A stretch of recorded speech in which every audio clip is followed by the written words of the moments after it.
Je prends le repas du Seigneur. Lorsque je m'arrête, et cette semaine, en préparant, j'étais tellement béni de préparer la prédication pour le repas du Seigneur qu'on découvre à travers la parole de Dieu. C'est extraordinaire, la parole de Dieu, comment est-ce qu'on découvre des choses à chaque jour. Il y a quelque chose que, en tout cas, pour moi, c'est ça. J'apprends à chaque jour parce que le Saint-Esprit vient, il me fait découvrir des choses que... Et vous savez, de moins en moins, on voit ça des choses solennelles. Est-ce que vous savez qu'est-ce que je veux dire? Des proclamations. Et moi, j'étais un gars qui aime les choses solennelles, d'envergure. Je n'aime pas participer parce que j'étais intimidé, mais je ne sais pas si vous avez déjà vu des parades militaires russes. Hein? Avez-vous vu ça? Hey, moi, ça m'impressionne. Comment est-ce que ces gens-là, ils proclament en marchant, en faisant des parades solennelles, leur appartenance à leur pays. Moi, je trouve ça extraordinaire. Ils sont, en bon français, drillés. Avez-vous déjà essayé de marcher comme les soldats russes ou chinois qui font des parades, qui faisaient des parades? Quand je voyais ça, lorsque j'étais petit gars à TV, j'essayais ça, 10 pas, puis j'étais brûlé. Les autres, ils marchent des kilomètres de même. Et souvent, même avec la parole de Dieu, on oublie les choses solennelles. Il y a un temps pour toutes choses, n'est-ce pas? Il y a un temps où j'aime ça quand c'est solennel. Et lorsque je parle du repas du Seigneur, sachez une chose, pour moi, c'est quelque chose de solennel. Et juste ce que Paul écrit, lorsque je m'arrête à 1 Corinthiens, chapitre 11, 23, en s'en allant, ça m'interpelle. C'est solennel. Et j'aimerais vous le lire ce matin avant d'aller plus loin.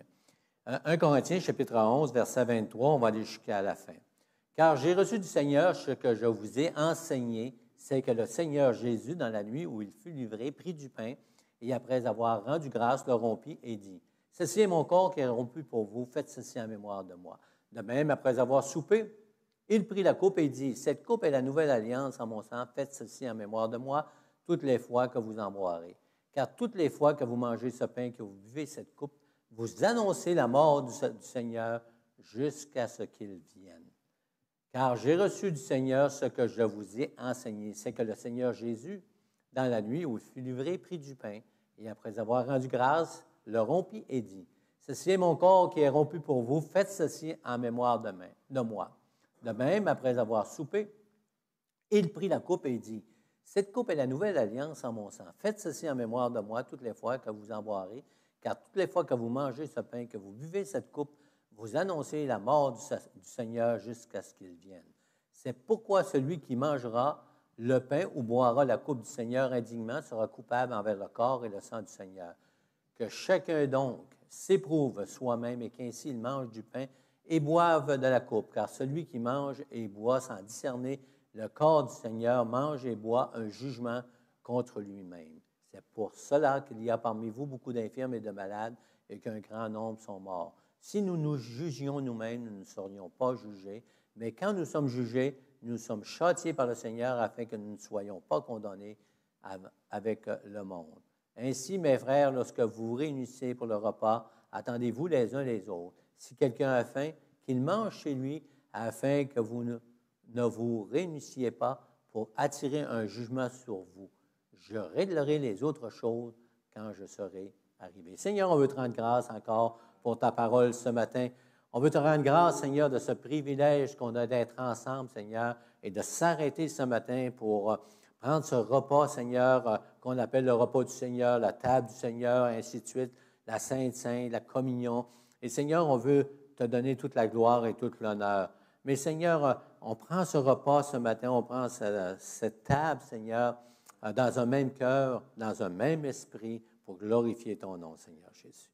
Amen et amen. Le Seigneur est bon, vous savez, et pour saisir toute la dimension du repas du Seigneur, et c'est important le repas du Seigneur, on doit examiner le contexte dans lequel Paul écrit cette recommandation.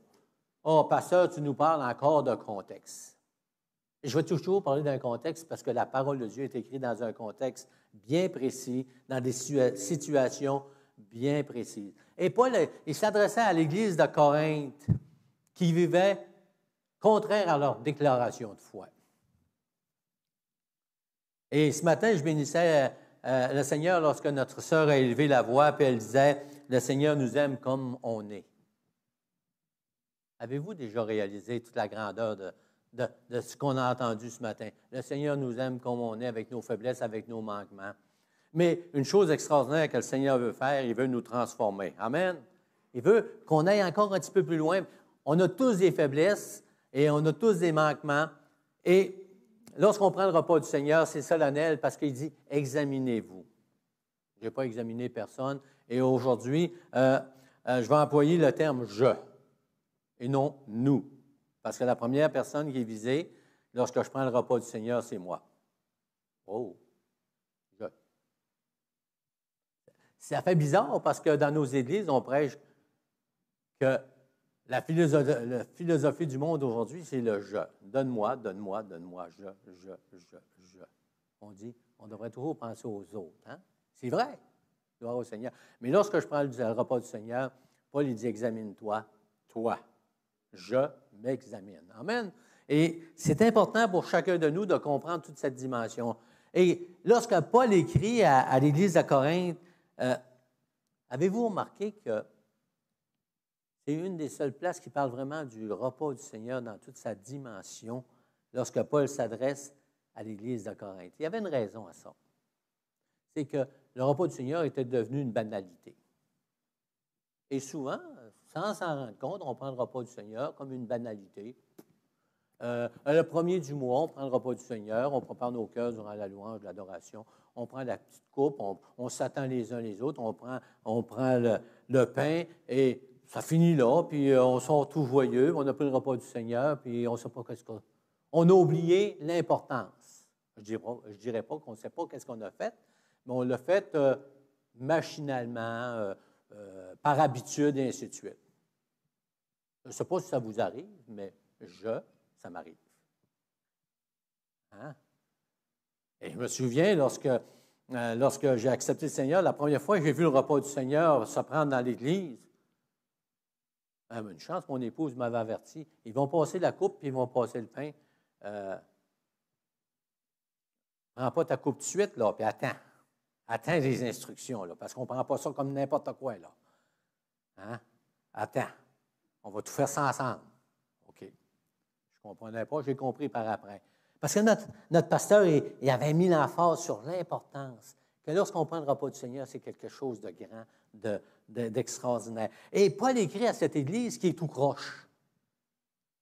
Parce qu'il aime son Église. Il sait que c'est l'Église de Jésus-Christ avec toutes ses faiblesses. C'est les gens qui sont dans l'Église. Il n'y en a pas un qui est parfait. On est parfait en Jésus-Christ, hein? Mais en réalité, on n'est pas parfait en tant qu'humain. Et Paul écrit à cette Église, puis il voit tous les problèmes dans cette Église-là. Puis heureusement que le Seigneur est là, puis le Saint-Esprit est là pour lui donner une direction, parce que cette Église-là, hey, c'est une Église de division. Moi, je suis de Paul, moi, je suis d'Apollos, moi, je suis de ci, moi, je suis de ça. Et c'est quasiment la chicane dans la cabane, comme on dit. Et à Corinthe, ça n'allait pas bien du tout. Les gens avaient chacun leur façon de voir les choses, et c'était ça. Le plus important, c'était comment moi je vois les choses. Toi, ça n'a pas d'importance. Et il y avait des divisions. Il y avait même de l'idolâtrie. Il y avait des gens dans l'Église, c'était des idolâtres. Ils étaient venus au Seigneur, puis ils avaient réalisé qu'il y avait un seul Dieu. Un seul Dieu, tu adoreras, mais à travers leur cheminement, ils s'étaient fait des dieux. Comme on voit dans l'Ancien Testament, hein, le roi, je lis dans l'Ancien Testament, et c'est quasiment décourageant de voir comment est-ce que les rois sont infidèles. Il fit ce qui déplaît plus que son père.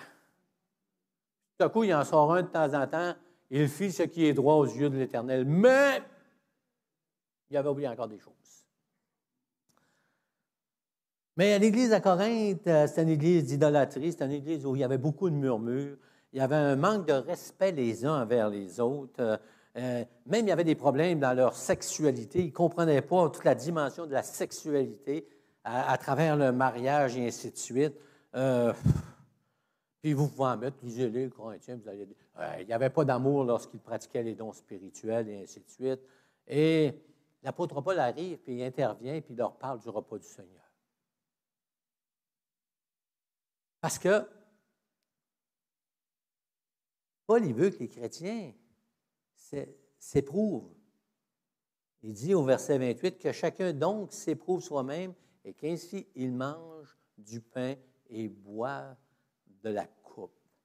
Chacun s'éprouve soi-même. Ma responsabilité, je dois m'examiner. Je dois examiner ma façon de vivre la parole de Dieu. Et c'est ce qu'on va voir ce matin. On va voir que Paul, il donne une instruction. Et l'instruction du Seigneur, ça, c'est mal compris des fois des personnes qui ne connaissent pas la parole de Dieu, mais même des personnes qui sont nées de nouveau, des fois, on a une mauvaise compréhension de certains domaines dans nos vies. Mais le Seigneur, il nous a laissé sa parole pour nous montrer vraiment la direction. Et lorsque Paul écrit ça aux Corinthiens, il n'est pas là pour les écraser. Il veut qu'il se passe quelque chose. Amen. Et dans le contexte de tout ce que je vous ai dit ce matin, dans 1 Corinthiens 10, 17, Paul écrit « En donnant cet avertissement, ce que je ne loue point, c'est que vous vous assemblez non pour devenir meilleur, mais pour devenir pire. » Et c'est ça que le Seigneur veut. Il veut qu'on devienne encore meilleur en tant qu'individu. Le je, il faut qu'il soit meilleur, et l'ensemble, il faut qu'on soit meilleur encore. Amen. Pas par nos forces, mais par la puissance du Saint-Esprit. Comme je disais tout à l'heure, le repas du Seigneur, c'est quelque chose de très, très solennel. J'aime ça. Hein? Et des fois, j'écoute la façon que je parle, puis ma femme m'a dit, des fois, tu es solennel. Ah. Mais j'aime ça. Oui. J'aime ça quand on fait une cérémonie, puis c'est solennel. Amen. On a chacun nos choses. Donc, quelque chose de solennel, c'est célébrer avec éclat. Je suis allé dans le dictionnaire et, tu sais, on se fait une idée d'un terme et je dis, je vais aller voir dans le dictionnaire, voir si mon interprétation, ma façon de voir le mot solennel est correcte. C'est ce qui est célébré avec éclat. Et le repas du Seigneur, on doit le célébrer avec éclat. Amen. Hein? On devrait avoir des trompettes retentissantes, des cymbales retentissantes. On prend le repas du Seigneur. Hey, ça serait quelque chose, hein? J'ai essayé de le pratiquer cette semaine sur ma trompette. Je n'ai pas réussi à trouver les bonnes notes pour ça parce que je l'aurais envoyé un matin. Il faut que ça soit solennel. Là. Hein? On voit ça dans des films avec des grands mots de trompette. Hein? Avez-vous déjà vu? Mais l'avez-vous vu en réalité? Oh! Encore bien plus impressionnant. Donc, prendre le repas du Seigneur, c'est quelque chose d'impressionnant. C'est une déclaration avec éclat. Amen. C'est un cérémonial grandiose. Amen. Hein? Quand on voit à la télévision, lorsqu'il couronne un roi ou une reine, c'est cérémonial. Hey, il y a quelque chose d'extraordinaire. C'est quelque chose d'imposant, de majestueux, le repas du Seigneur. Amen. Et ce que je pourrais dire ce matin, on va regarder le repas du Seigneur, une proclamation grandiose pour chacun de nous. Je proclame ce matin, en prenant le repas du Seigneur, je proclame ma foi. Amen. Une proclamation de ma foi. Si tu confesses de ta bouche le Seigneur Jésus, tu crois dans ton cœur que Dieu l'a ressuscité des morts, tu seras sauvé. Et lorsqu'on prend ce repas du Seigneur, c'est comme si on irait sur la place publique, on montrait sur des caisses de beurre. Boy, je suis vieux, là, des caisses de beurre. Et des fois, je sors des affaires, là, puis je me trouve... Et les jeunes, ils ne savent même pas c'est quoi une caisse de beurre en bois. Tu sais, des caisses en bois, là, hein? Y en a-tu qui ne connaissent pas ça? Vous connaissez tous ça d'une caisse d'an? Ah, c'est un jeune, il ne connaît pas ça. Hey! William, une caisse de bois carrée, haute de même, comme ça. Il mettait les livres de beurre là-dedans. Il amenait ça à l'épicerie, et ainsi de suite. Pardon? Hein? Ah, lui, il est juste entre les deux, là. Hein? Lui, il ne fait pas de décoration encore, là. Il est trop jeune. Il est trop jeune, puis il est trop vieux. En tout cas. Mais imaginez-vous, là, c'est une déclaration de votre foi. C'est comme si vous arriviez sur la rue principale durant ce qu'il y a un party, un grand festival monstre, où il y a 10 000, 100 000 personnes. Et tout à coup, tu prends ta caisse de beurre, tu t'en vas en avant de tout le monde, tu mets ça là, tu montes dessus, tu prends le micro, puis tu proclames ta foi en Jésus-Christ qui t'a sauvé, qui t'a pardonné, qui t'a donné la vie éternelle. Tu proclames que Jésus te voit parfait et plus blanc que neige, lavé, purifié par son sang précieux. Ouh. Ah, il y en a qui allument, hein? Yes! William, regarde. Hey! Que de souvenirs. Fait qu'imaginez, là, vous déclarez votre foi publiquement devant, c'est ça le repas du Seigneur. Lorsque je prends le repas du Seigneur, je déclare que je suis sauvé par le sang précieux de Jésus-Christ, mon Sauveur. Et c'est toute une déclaration.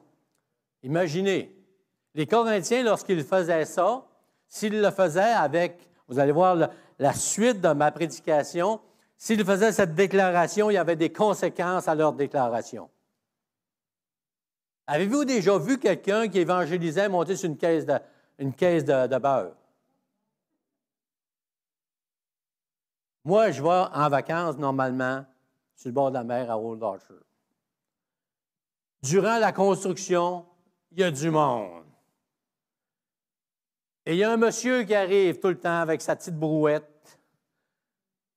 Puis là, il s'avance, puis il attend le jeudi et le vendredi où tu as de la misère à marcher parce qu'il y a du monde, il y a des visiteurs. Et là, il monte sur sa caisse de beurre.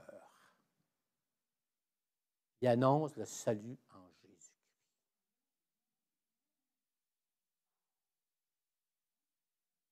Je peux vous dire une chose. Une expression, il y a du guts. Parce qu'il y en entend toutes sortes. Il en entend en anglais, peut-être qu'il c'est un anglophone, il ne parle pas français, il l'entend en anglais, mais heureusement, il n'entend pas le français. Parce que ce n'est pas toujours reçu comme il faut. Mais prendre le repas du Seigneur, c'est comme ça qu'on fait. Je proclame ma foi en Jésus-Christ. J'étais perdu, je suis sauvé. Je m'en allais en enfer, maintenant, la nouvelle direction, je m'en vais au ciel. Je fais une déclaration de foi ce matin lorsque je vais prendre le pain et je vais prendre la coupe. Amen.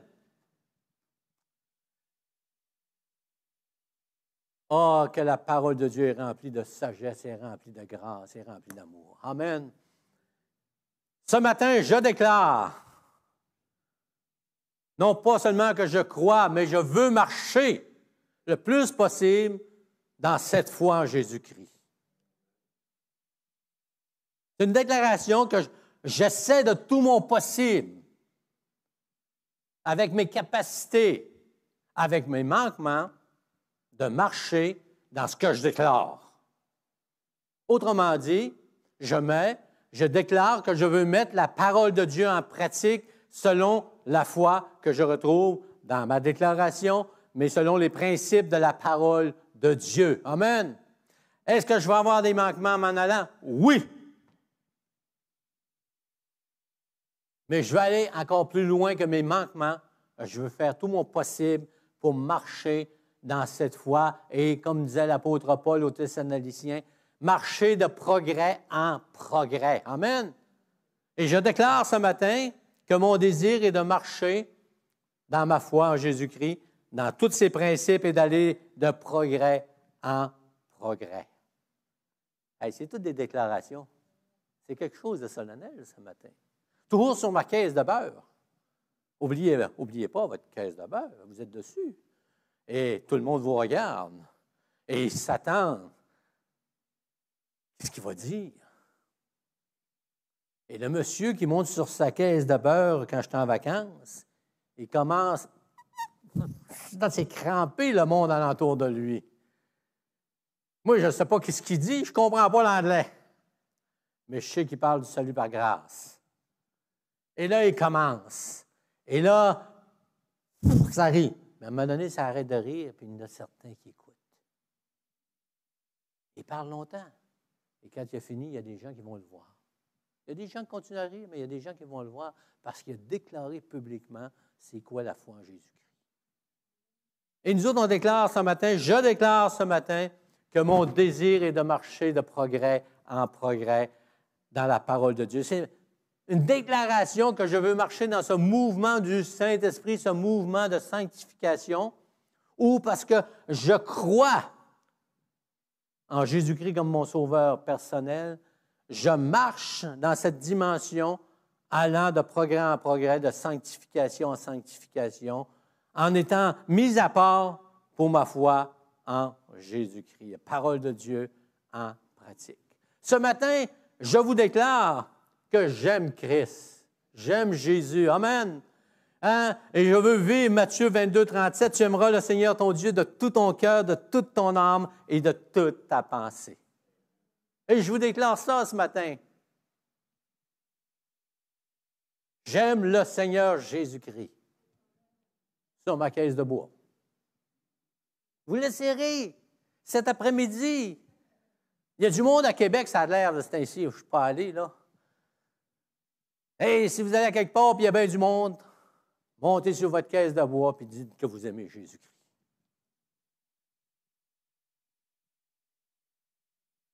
Les hôpitaux sont ouverts. Peut-être qu'on va vous lapider.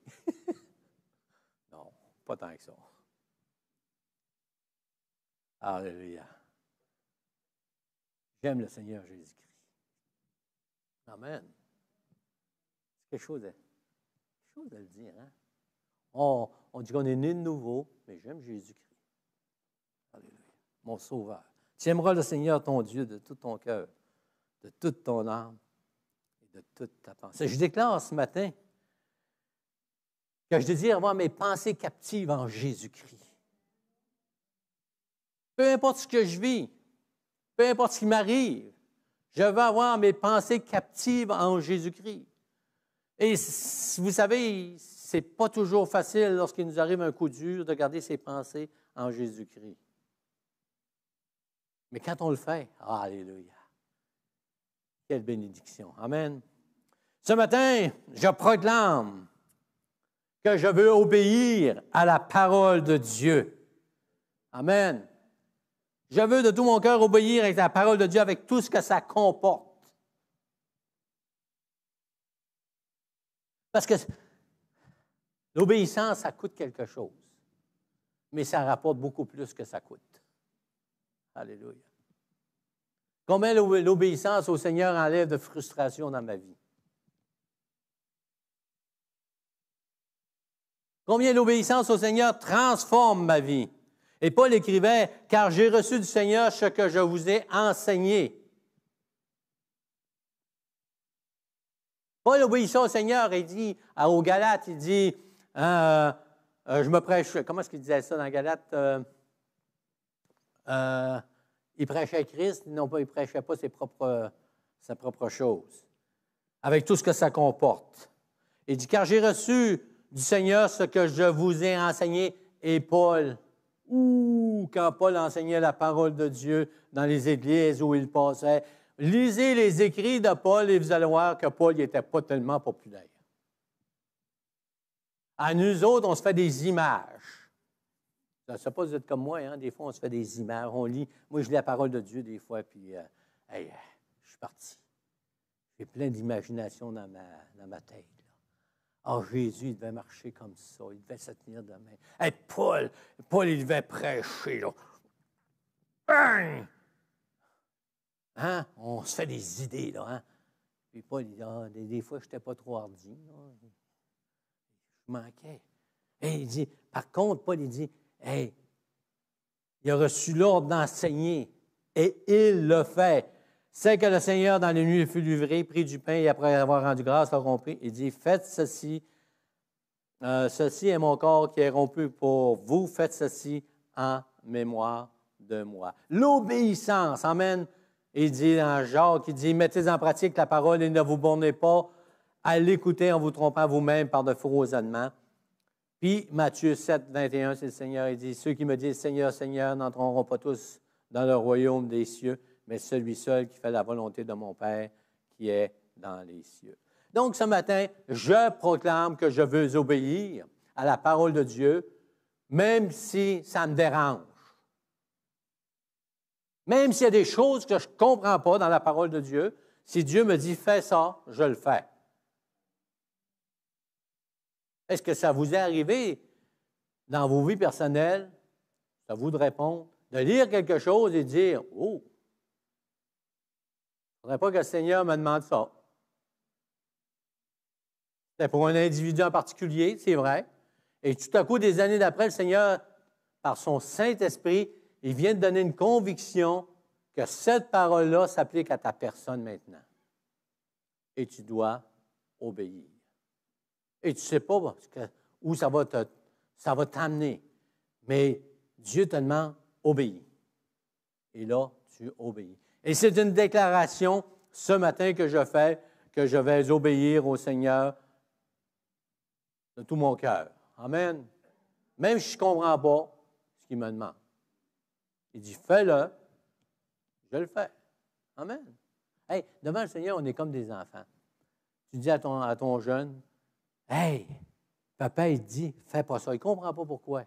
Mais s'il obéit, il est béni. Amen. S'il n'obéit pas, bien, il y a des conséquences. Mais s'il obéit, il y a des conséquences qui sont meilleures que s'il n'obéit pas. Et c'est la même chose dans le Seigneur. Amen. Ah, gloire au Seigneur. Hey, c'est bon de regarder ça et de dire ce matin, je vais prendre le repas du Seigneur avec une nouvelle vision.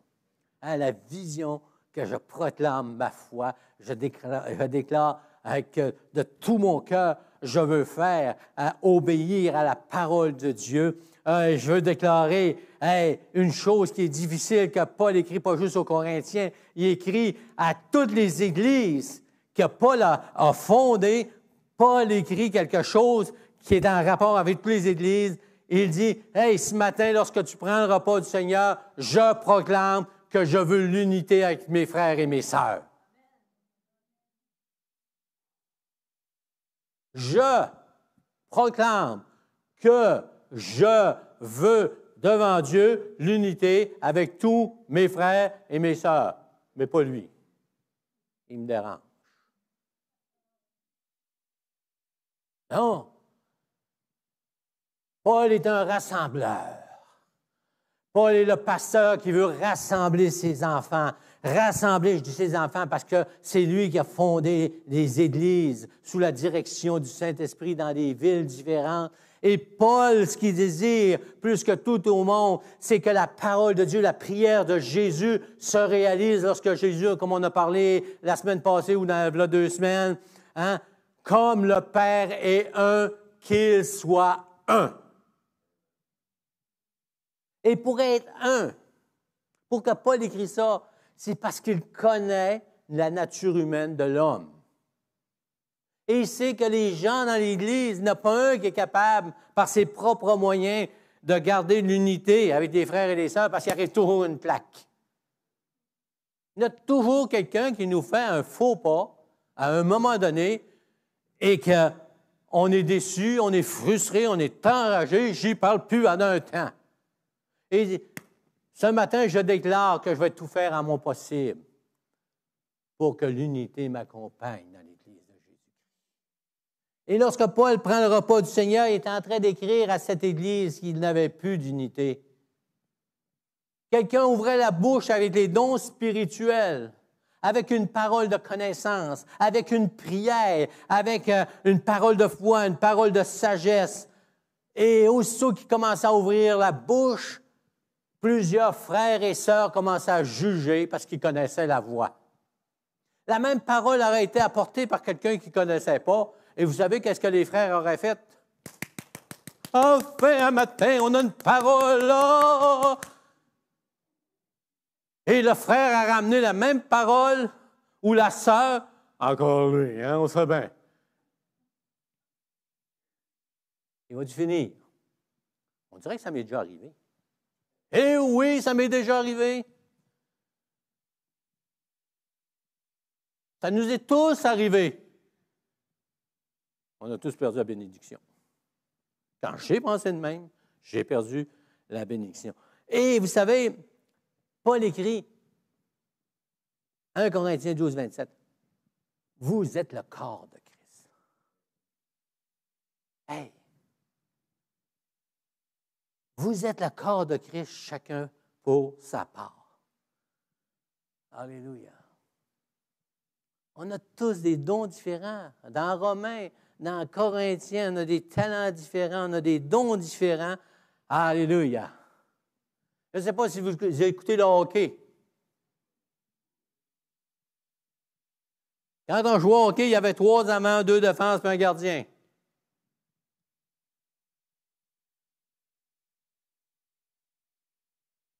Tous les joueurs étaient importants. Il y avait chacun une fonction différente. Il y en a un qui était meilleur à la défense, il y en a un qui était meilleur dans les buts, il y en a un qui était meilleur à l'aile gauche, à l'aile droite. Et c'est dans tous les sports. C'est dans toutes les entreprises aussi. Il y a des gens qui ont plus de facilité dans un domaine que d'autres. Amen. Mais s'ils ont un, ça fonctionne. S'ils marchent en équipe, ça fonctionne. Les Blues de Saint-Louis ont gagné la Coupe Stanley. C'est l'année passée, il y a 2 ans, je ne sais pas. Tout ce que j'ai su, parce que je suis moins fringant du hockey que je l'étais, c'est que les Blues de Saint-Louis, au mois de décembre, ils étaient en dernière position, puis ils ont gagné la Coupe Stanley à la fin de l'année. Tout le monde se demandait comment ça se fait, il n'y avait pas d'étoiles. Mais chacun faisait ce qu'il avait à faire. Point à la ligne. Il commençait à parler. Hey, toi, là, t'es sur la 2e équipe de défenseurs. Calme-toi le pompon. Ça ne marchait pas de même. Hey, on est ensemble. On va gagner. On va s'aider. Hey, t'as fait une petite erreur. Si t'avais fait ça, peut-être ça aurait été mieux. Si t'as besoin d'aide, je suis là. Et l'autre, ainsi de suite. Et vous savez qu'est-ce qui est arrivé? Ils sont allés jusqu'au bout. Ils ont gagné la Coupe Stanley. Alléluia. J'ai gagné le ciel en Jésus-Christ. Amen. Et ce qu'il me demande simplement, c'est de marcher dans l'unité. Vous êtes le corps de Christ. Chacun pour sa part. Amen. Et le frère qui a une fonction dans l'Église et la sœur qui a une fonction différente de moi dans l'Église est aussi importante que moi. Amen. Ben moi, je suis pasteur. C'est un petit peu plus important. Hein? Ben non! Savez-vous que il y a un pasteur qui, à un moment donné, il arrive le dimanche matin, il est en avant, le cellulaire sonne. Ah, il faut que tu partes. Et là, il raccroche, il dit, il faut que je m'en aille. C'est dimanche matin. Il regarde dans la salle, il dit, toi, il vient prêcher. C'est fou. Pas un pasteur. Ah non, pasteur, c'est un 2 de pique. Ah non. Il dit, viens ici. Tu me remplaces ce matin, il faut que je m'en aille. Il était remplaçable. Amen. Il y avait une équipe. Amen. Il marchait en équipe. Alléluia. Et je me souviens, quand j'ai suivi mon cours biblique, mon pasteur m'avait dit, il faut toujours tailler une prêche d'avance. Tu ne sais pas quand est-ce que je vais te faire venir en avant pour me remplacer. Oh, bien, tu ne sais pas quand est-ce que moi, je vais tomber malade. Puis il va falloir quelqu'un dimanche pour me remplacer. Et ce que Dieu veut, c'est l'unité entre les frères et les sœurs. Et l'unité, ça coûte quelque chose, Colossiens 3,13. L'obéissance. Je déclare que je veux obéir au Seigneur dans toute la dimension de la parole de Dieu. Je déclare ce matin que je veux marcher dans l'unité avec les frères et les sœurs. Bien, Paul me dit dans Colossiens 3,13, supporte les autres. Peu importe ce qu'ils font. Les bons et les mauvais coups. Supporte les autres. Et si tu as sujet de plainte d'un frère ou d'une sœur, Va le voir. Et je déclare ce matin que je dois obéir au Seigneur. Parce qu'on va venir des religieux, des pharisiens. Qu'est-ce que Jésus a dit? Laisse-là ton offrande et va te réconcilier avec ton frère. Et ça, comme Paul est en train de leur dire, « Hey, ce matin, là, c'est mieux de ne pas prendre la communion si tu ne veux pas te réconcilier. Si tu veux te réconcilier avec ton frère, tu ne peux pas le faire tout de suite, il n'y a pas de problème. Mais il faut que tu aies à cœur de vouloir y aller. Et là, tu prendras le repas du Seigneur. Si tu n'es pas prêt à faire ça, c'est mieux de laisser passer parce que tu apportes quelque chose contre toi-même. Pas contre les autres, mais contre toi-même. C'est ce qu'il dit dans la parole, c'est pas moi qui le dis. Donc, il dit, supportez-vous les uns les autres et si quelqu'un, et si l'un a sujet de se plaindre de l'autre, pardonnez-vous réciproquement. De même, Christ vous a pardonné, pardonnez-vous aussi. Je déclare ce matin que Christ m'a pardonné mes pires bêtises. Il y en a qui a fait des bêtises. J'ai fait des bêtises. Et Dieu m'a pardonné. Et ce qu'il me demande, si un frère fait une bêtise, de lui pardonner. Amen. Parce qu'il fait partie du corps de Christ et je dois réaliser que le corps de Christ, c'est mon frère, c'est ma sœur. Ils sont participants de la grâce de Dieu au même titre que moi. Alléluia. Donc, je dois déclarer ce matin que je vais tout faire en mon pouvoir, comme individu, comme enfant de Dieu, mais comme pasteur aussi. Je vais essayer de ne pas péter de coche, en bon français. Parce que ça arrive que nous autres, les pasteurs, on saute des plombs devant certaines situations. On explose. Parce que ça s'adresse à moi, le repas du Seigneur. Lorsque je prends le repas du Seigneur ce matin, je déclare que je veux tout faire à mon possible pour garder l'unité dans la vie de l'Église. Ça va ensemble. Je déclare ma foi en Jésus-Christ, que je suis sauvé par grâce. Je déclare ce matin que je vais tout faire à mon possible pour marcher dans cette déclaration de foi. Je déclare ce matin que j'aime le Seigneur parce qu'il m'a aimé le premier. Je déclare ce matin que mon obéissance envers la parole de Dieu, je vais tout faire en conséquence pour obéir à la parole de Dieu dans le pouvoir où je suis capable avec mes manquements. Je déclare ce matin que lorsque je vais prendre cette coupe et ce pain, je vais discerner que mon frère et ma sœur font partie de l'Église de Jésus-Christ et ils sont le corps de Christ. Amen. Je déclare ce matin, alléluia, celle de l'amour et du pardon. C'est tellement difficile,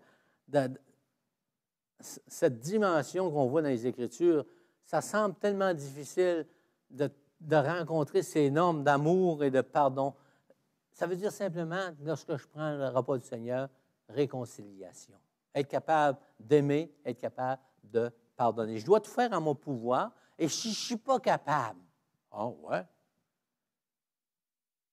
Ah oui, la vieille bébite qui est en moi, là, ma vieille nature, des fois, là, elle n'est pas fine.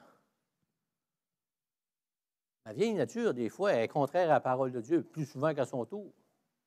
Et lorsque je regarde la dimension d'amour et de pardon, bien, par moi-même, on va mettre un pourcentage qui peut différer entre chacun de nous. Il y en a qui ont plus la facilité de pardonner, ça lui coule sur le dos comme l'offense lui coule sur le dos comme l'eau d'un canard. Comme l'eau sur le dos d'un canard. OK. On va le dire comme il faut, tant qu'à le dire. Hein? C'était-tu correct là, l'an dernier? Oui. Quand tu as joué mon épouse, elle me regarde. Là, j'ai dit quelque chose qui. Hein? Des fois, ça nous coule sur le dos comme. Hey, je l'ai perdu. Tu t'en souviens plus non plus?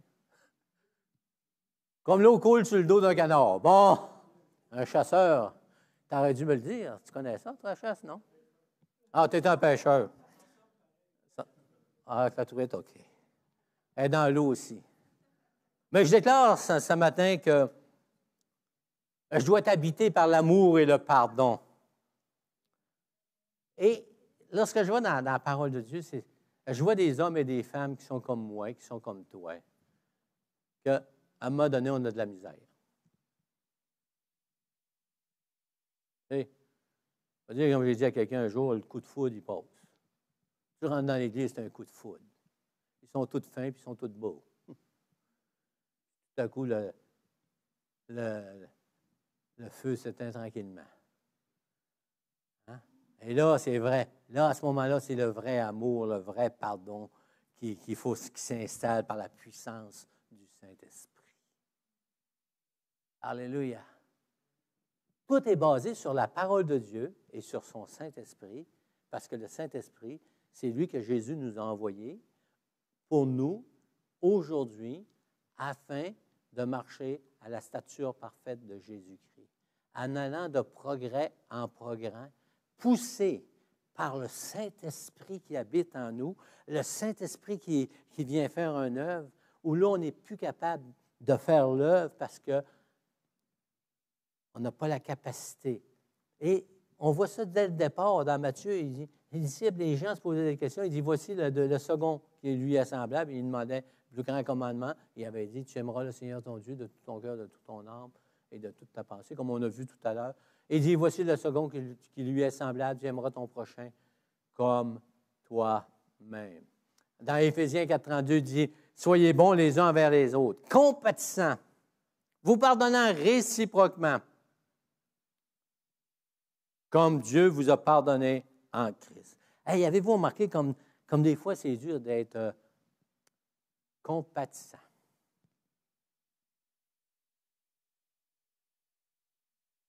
Tu sais, quelqu'un fait... Moi, je pense à un pasteur que je connais. Il l'appelle le pasteur aux 25 cents. Il y en a qui le connaissent.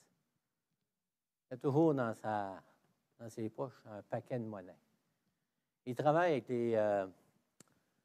comment est-ce qu'on appelle ça? Les démunis. Et moi, ça m'est arrivé d'aller avec lui à quelques reprises. Et il a la compassion, lui, ça ne se dit pas. Le même bonhomme peut venir 10 fois dans la semaine. Pasteur, as-tu quelque chose à me donner?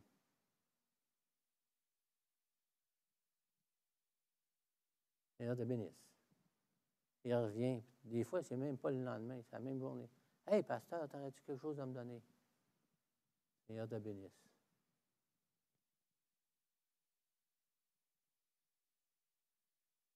C'est là que je dis merci, Seigneur, qu'on n'a pas tous les mêmes ministères.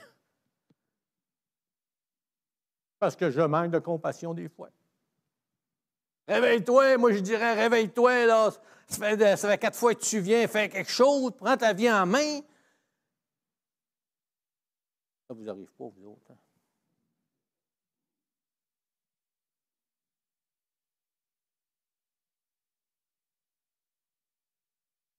Mais ça arrive-tu que quelqu'un nous dérange plus qu'une fois dans notre Église? Hein? Pas l'écrit avec une écharpe dans la chair.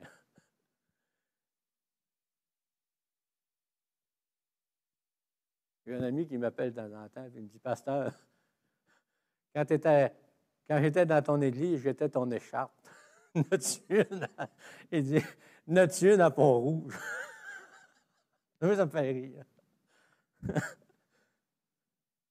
Et ce qu'il veut me communiquer, c'est, es-tu capable de pardonner, puis pardonner, puis pardonner encore? Es-tu capable de pardonner, puis pardonner, puis pardonner encore?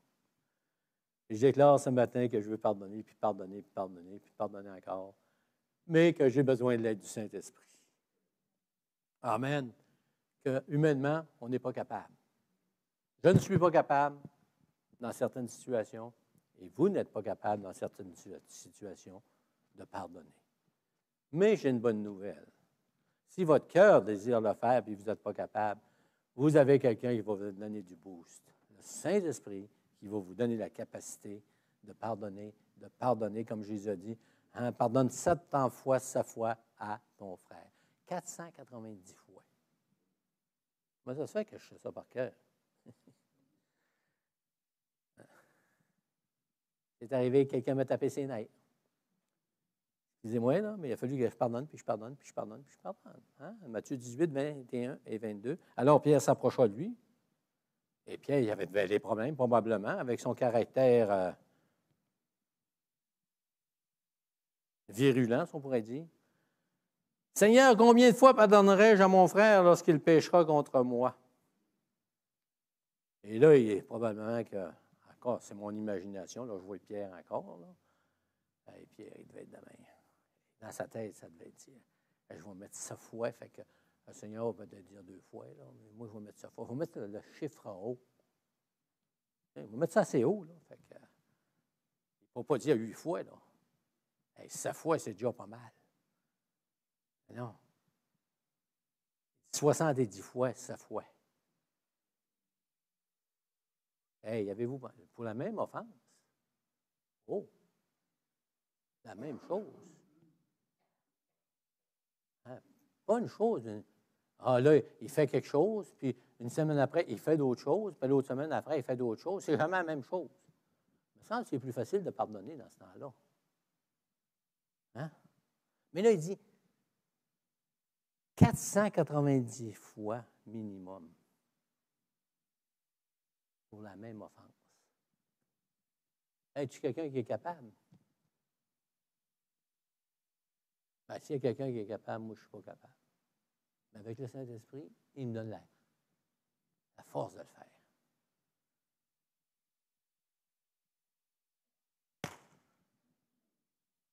On prend le repas du Seigneur? Amen. Hey, c'est le temps de proclamer ce matin, là. Tu prends le repas du Seigneur, là, un matin, là. Alléluia. C'est parce que tu es un pas bon. Ben ouais. Je viens de faire une déclaration, comme dire quoi, je ne suis pas bon. Je dois rester dans les mêmes barèmes.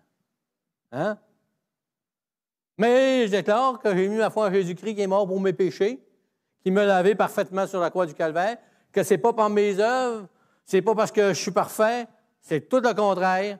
Et je déclare ma foi, je prends le repas du Seigneur et je discerne ce matin que Christ sur la croix a tout accompli. Il m'a pardonné mes péchés, mais il est mort une fois pour toutes. On n'a pas besoin de le crucifier un matin. Il a été crucifié une fois pour toutes. Ça reste du pain, ça reste du jus de raisin. OK. Du jus de raisin. Hey. Je pense qu'à pas dit toi, le raisin, t'as pas vu le jus? Ça reste du jus de raisin, c'est un symbole. Mais je reconnais ce matin que je vais tout faire en mon pouvoir pour marcher dans ma foi. Et je déclare ce matin que c'est un privilège pour moi, malgré mes imperfections, mes manquements, malgré que, humainement, je ne devrais même pas le prendre parce que je suis un... Je ne dis pas ça méchamment, là, vous savez. Quand je dis que je ne suis pas bon, là, je veux dire, pardon? Je suis un pécheur. Ça fait plus mal, hein? Quand c'est ta femme qui dit ça, tu es un pécheur. Pardonnons. Vivons la parole de Dieu. Mais ce matin, moi, je veux vivre le repas du Seigneur dans une dimension extraordinaire. C'est cérémonial. Je me souviens de ce grand geste d'amour, de ce grand geste de vie pour moi. Je me souviens ce matin que je dois marcher en harmonie avec ceux que le Seigneur a mis en tant que corps de Christ, en tant qu'enfant de Dieu. Je me réjouis ce matin d'être avec vous. Je me réjouis lorsqu'on va s'attendre les uns les autres. Imaginez, on va terminer avec ça ce matin, lorsque Paul écrit dans 1 Corinthiens chapitre 10, les gens à Corinthe, ils prenaient le repas du Seigneur. Eux autres, là, le repas du Seigneur, c'est un repas, un agapé communautaire, où ils s'arrêtaient pour prendre le repas du Seigneur ensemble. Mais il y en avait qui étaient trop pressés. Ils avaient faim tout le temps, eux autres. Ils n'attendaient pas les autres. Il y en a d'autres, mais ils étaient trop supérieurs aux autres pour les attendre. Et ainsi de suite. Mais la parole de Dieu nous dit qu'on va s'attendre les uns les autres, amen, pour être en harmonie, pour être en communion les uns avec les autres, et pour être dans le même timing, le timing de la grâce de Dieu. Alléluia. Donc, on va inviter les musiciens.